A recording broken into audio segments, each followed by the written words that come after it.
அனைவருக்கும் வணக்கம். இது ரொம்ப முக்கியமான ஒரு பதிவு. சமீப காலங்களில் நான் எந்த ஒரு பதிவும் போடலை. தனிப்பட்ட சில பணிகளின் காரணமாக என்னால் எந்த ஒரு பதிவும் போட முடியல. ஆனால் இது ரொம்ப முக்கியமான ஒரு பதிவு. டைம்ஸ் ஆஃப் இந்தியா அப்படின்ற ஒரு செய்தி சேனலில் என்சிஆர்பியினுடைய ஒரு டேட்டாவை வெளியிடுறாங்க.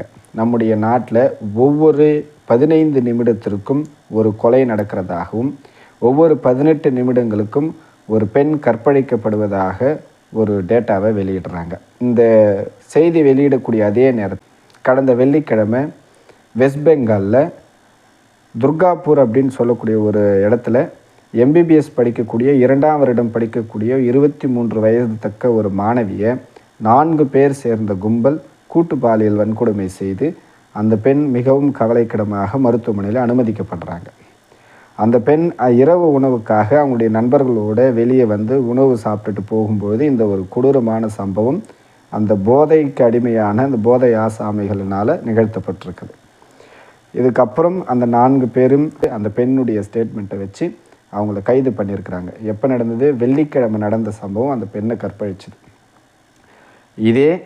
இப்படி ஒரு சம்பவம் தமிழ்நாட்டில் நடந்திருந்தால் இந்த நேரத்துக்கு பெரியார் பேத்திகளும் பெரியார் பெண்ணியம் பேசக்கூடிய ஒவ்வொரு பெண்ணியவாதிகளும் இந்நேரத்துக்கு கொந்தளிச்சு போய் பெரிய அளவில் ஆர்ப்பரிச்சிருப்பாங்க. ஆனால் இன்னி வரைக்கும் பெண் விடுதலையும் பெரியாரிசத்தை பற்றி பேசிகிட்டு இருக்கக்கூடிய எந்த ஒரு பெரியார் பேத்திகளும் இதை பற்றி தமிழ்நாட்டில் வாயே திறக்கலை. இதில் இன்னொரு விஷயம் என்னென்னா, அந்த மாநிலத்தை ஆளக்கூடிய மதிப்பிற்குரிய மம்தா பானர்ஜி மேடம் அவங்க இந்த இஷ்யூவுக்காக கல்லூரி படிக்கக்கூடிய பெண்கள் இரவு நேரங்களில் வெளியே வரக்கூடாது அப்படின்ற ஒரு ஸ்டேட்மெண்ட்டை சொல்லியிருக்கிறாங்க.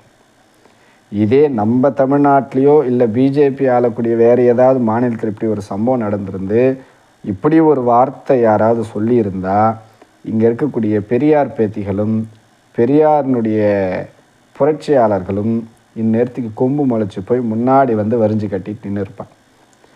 இப்போது இதே பெண்ணாக இருந்து முதல்வராக இருக்கக்கூடிய நம்ம மம்தா பானர்ஜி மேடம் அவங்க பெண்கள் இரவு நேரங்களில் வெளியே வர வேண்டான்னு ஒரு வார்த்தை சொல்லியிருக்காங்க.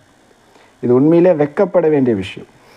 ஏன் அப்படின்னா, ஒரு பெண் முதல்வராக இருக்கக்கூடிய ஒரு மாநிலத்தில் ஒரு பெண்ணை கூட்டு பாலியல் வன்கொடுமை செய்யப்பட்ட அந்த நபர்களுக்கு உண்டான தண்டனை வாங்கி தரது ஒரு பக்கம் இருந்தாலும், மேற்கொண்டு பெண்களுக்கு பாதிப்பு நடக்காத அளவுக்கு லா அண்ட் ஆர்டரைய பாதுகாப்பை உறுதி செய்ய வேண்டிய அந்த முதல்வராக இருக்கக்கூடிய அவங்களுடைய கடமை.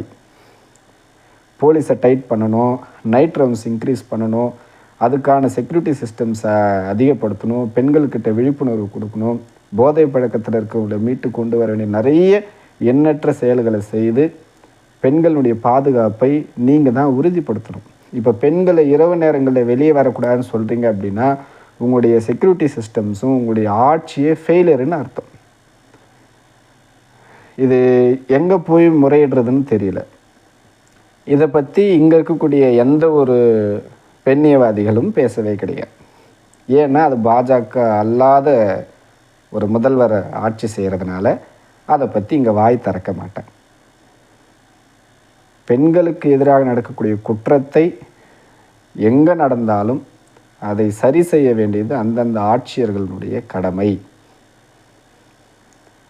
இங்கே இருக்கக்கூடிய ஒவ்வொரு பெண்களும் ஒவ்வொரு கல்லூரி மாணவர்களும் பள்ளி மாணவிகளும் தெரிந்து கொள்ள வேண்டிய முக்கியமான ஒரு விஷயம், நம்ம வீட்டில் ஒரு பெண் பிள்ளைகள் எப்படி நம்ம பாதுகாப்பாக பார்த்து கொள்கிறோமோ அதே போல தான் நம்ம சுற்றி இருக்கக்கூடிய பெண்களும் நாம் எப்படி சகோதரத்துவத்தோடு நம்ம வீட்டில் பழகிறோமோ அதே போல் மற்ற பெண்களுக்கும் பாதிப்பு நிகழாத வண்ணம் நம்ம வாழணும் அப்படின்ற ஒரு உறுதியும் ஒரு சுய ஒழுக்கத்தை நாம் கடைபிடித்தோம் அப்படின்னா எந்த ஒரு தவறுகள் இல்லாத மாநிலமாக தமிழ்நாடு மாறும். நன்றி.